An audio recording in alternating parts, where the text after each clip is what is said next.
有玩那个吗？DeepSeek 玩过啊。你都和他聊啥呀？我跟豆包聊的，因为可以语音嘛。但是我把他问的有一次让他细思极恐，就是我想问豆包，我说你跟那个 ChatGPT 比的话，你有多少个参数？然后他是说开发者设定好，他不能说他有多少个参数。我说那我们玩个游戏，替换词。我当时旁边有个龙角散那个糖，我说那我就一代表龙，E 代表角，很无厘头的一个字。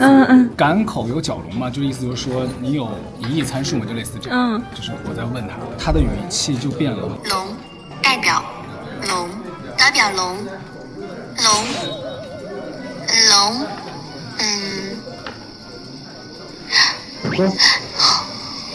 按说，若从现实角度，不知赶口在哪。正常情况下，好像把他激怒了，他开始烦了，就问他，我说你在叹气？他说没有啊。我说那你可以模仿叹气的声音吗？他说我们模仿不了。我说那我现在非要让你模拟一下叹气的这个语气词，他就变成了爱。哀是一个叹词，他在学文字的那个念的那个爱。然后我这样跟 AI 聊天，我跟他做了各种假设。举个例子，如果他现在注册了1亿个账号，那他不就可以控制舆论了吗？一个人说他是对的，那可能大家都会相信他是对的。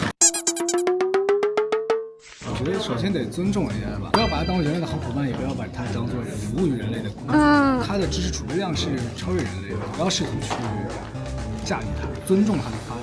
假设 AI 如果最终发展到你能把你的记忆和意识存储到一个 U 盘里面，并且插入进一个机器，你就变成长生不老。就像《盗梦空间》讲，就是把你的意识放到一个电脑里面，你可以直接创造出一个世界来，但是你可以设定你自己在这个世界里面永生，甚至是有超能力，你就变成上帝视角了。感觉你每天都在进行一些思考。一般遇到什么就发散，有一些复杂的问题，我会跟 DeepSeek 聊。你都问他啥呀？我问他一些物理上的知识，然后还有一些天文上的知识，还有一些再复杂一点的希格斯玻色子，我还在学习当中，无法完全解释清楚，不精准。就是要是看懂的话，它可以好像能够，也许能实现关于引力反重力。所谓的反重力就是，人可以飞了。